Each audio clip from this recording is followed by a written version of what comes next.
ప్రభువుకు మహిమ కలుగునుగాక. యెహోవా నామము బలమైన దుర్గం. The name of the lord is a strong tower. యెహోవా కా నామ్ దృఢగఢ్ హై.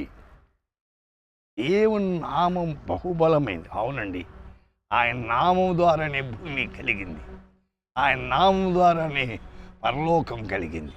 ఆకాశాలు కలిగాయి, కొండలు, పర్వతాలు, సముద్రాలు అన్నీ ఆయన నామలు. అయితే ఆయన నామం ఎలాంటిది?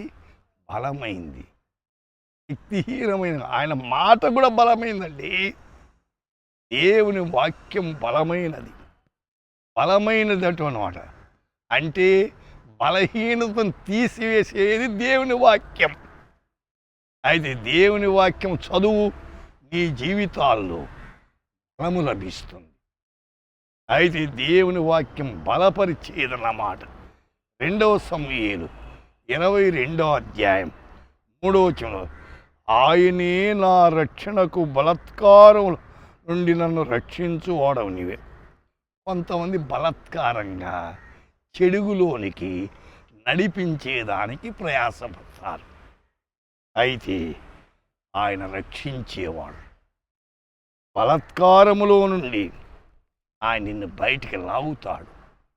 దేవుని బలమైన హస్తం నీకు తోడుగా ఉండి అయితే బలాత్కార జీవితంలో మునిగిపోకుండా రక్షణానందులోనికి నడిపించేవాడు.